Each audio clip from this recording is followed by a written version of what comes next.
Naatu Naatu, I just came up with version 1, the existing one in the movie. And then SSR is not sure of having the same but as final version, so he asked me to compose more and more. So I was composing about 20 to 25 version options for the song. So, but surprisingly, he liked one particular tune which was originally meant for Naatu Naatu, one particular option which goes like this without any lyrics. It's a again celebration song only. So he liked the song and the tune, and he wanted me to reserve the tune for him for the same movie. And he came up with an idea that he is going to use the tune with an patriotic words on the end credits. That was that flag song which comes in the end. And my journey continues with Naatu Naatu, and we keep trying and trying and trying. And when my son, who is also assisting me on programming side, he came up with an interesting coda where the song culminates into a competitive dance-off thing. So he did some interesting programming, additional tones and all. So with that, SSR is finally convinced to have the originally meant first version, and he went by the first version. That's how Naatu Naatu was there, which we originally freshly composed one. So that was finalized, and he took that version finally. Wow. And also another interesting thing is that I understand you enact your sequences for the actors before actually filming them. Is that correct? Not entirely. I mean, I like to have fun with wires, so in the guise of testing it for the actors, I just sometimes put on the suit and fly. It's just having fun. I don't try out everything. Well, you don't. Okay, so I was going to ask you, is that part of your process, or is it just for certain sequences? Yeah, sometimes playing is sometimes helps you get into the mode. It helps you see the scene in a completely different perspective. If you are in the actor's shoes, what if you are flying? What if you are falling? What if you are rolling? Whatever, it just gives you a completely different perspective of how the action can be shot.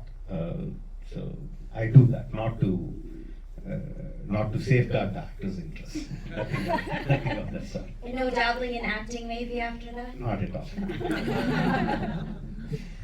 For you and them, you know, of course, growing up, I'm Indian as well, and we've grown up around so many Indian songs. But what does the global impact of Naatu Naatu mean to you? Yeah, Naatu Naatu is just like one of the 1,000 songs we Indians used to compose in the same beat with the same kind of percussions.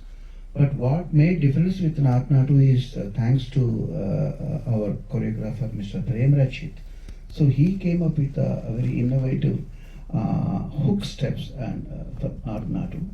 So I think he should be credited majorly for making this song so viral around the world.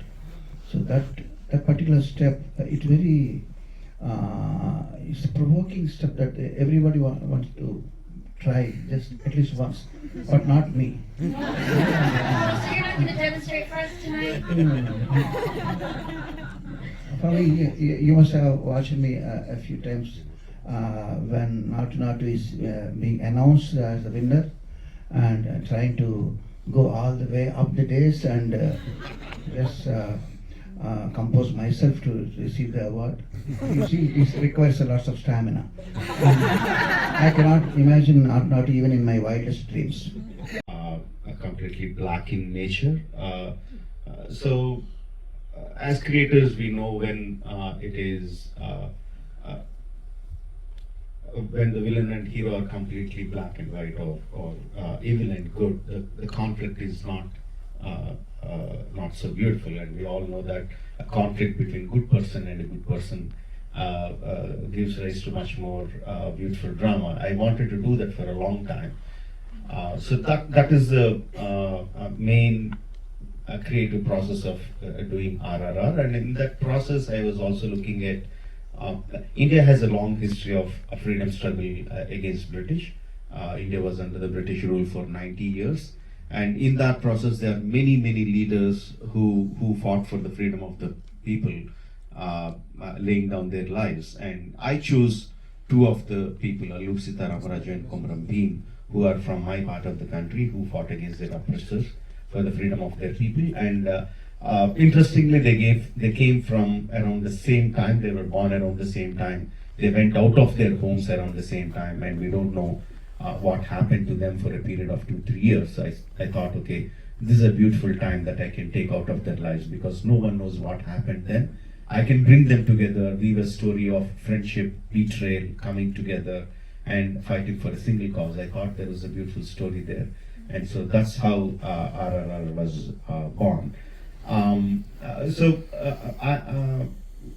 In my country, I think almost every child grows up on the epics Ramayana and Mahabharata, and we know the characters Rama and Bhima. And here the names of these characters are Sitaram Raju and Komram Bhim. So it so happened, it's a coincidence that there is a reference in mythology as well as in history. So I just use the references from the epics as well to enhance the dramatics of the film. When he fights against the mob, the maximum number of extras I had in that scene on a few days was like about 2,000 extras were there. Even during the interval, we had sometimes 1,600 to 1,800 extras on a few of the nights.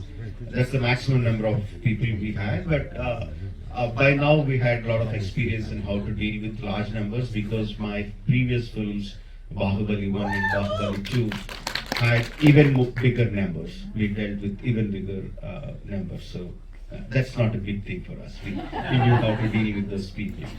And the casting wise, I should say I'm lucky to get my principal actors, Ram Charan and NTR. Both of them are very good actors, excellent dancers. They do all the stunts for themselves. I hardly used the body doubles for 3 or 4 shots maximum. Every shot was performed by them. They're very good, they're very committed. And yeah, all the cast members, even if it's a small role, Alia has a beautiful expression, Alia Bhatt, who played Sita. Likewise, all the cast were fantastic in their performances.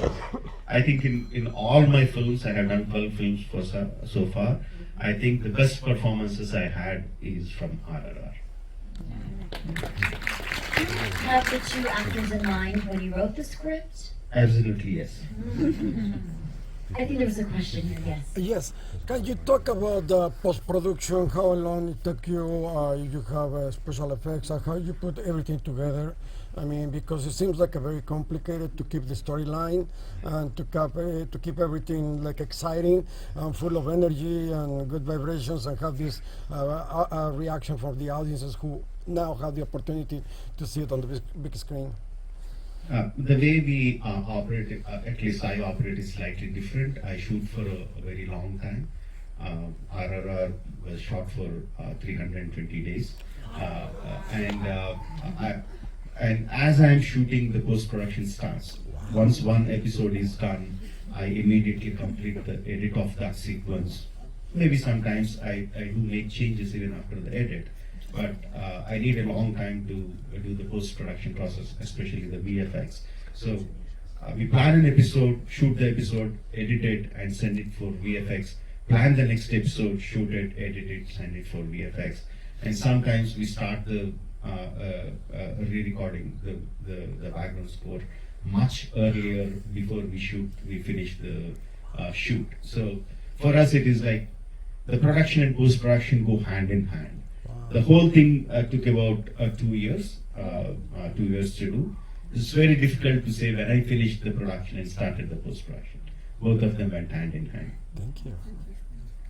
Yes. ISS, you know how much I love this film. This time when I saw it the second time, I was blown away, of course, by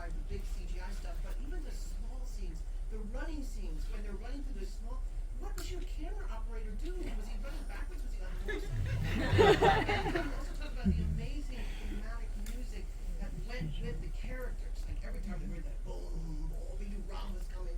It was incredible.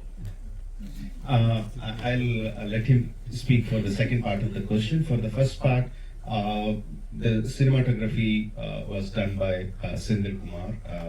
This is my 8th film with him, so we have a great understanding on how to deal with this stuff.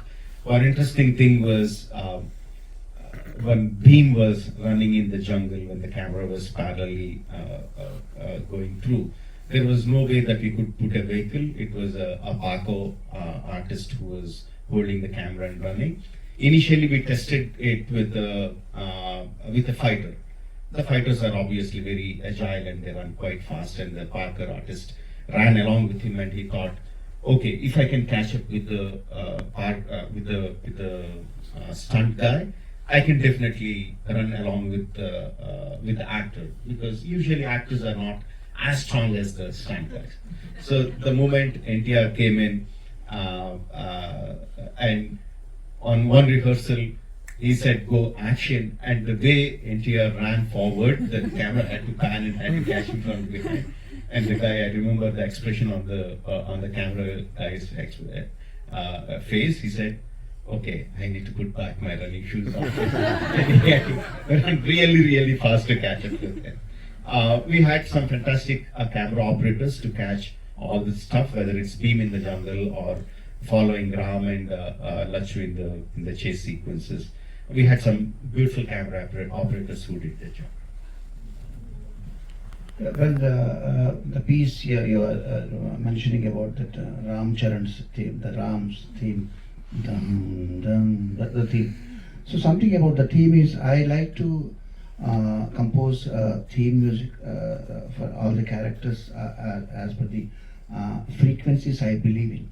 So I believe in when somebody is very confident about what he is up to, then he will say it very in a cool manner. Like for example, like, yeah, I can do this thing. I'm sure that I'm going to do this. That's the sentence. I'm sure I'm going to do this. Someone is shouting like that, but I'm sure I'm going to do this. If someone is very confident, very determined about his capacities, then his voice comes down and into a very low confident pitch. So I wanted to go by that pitch.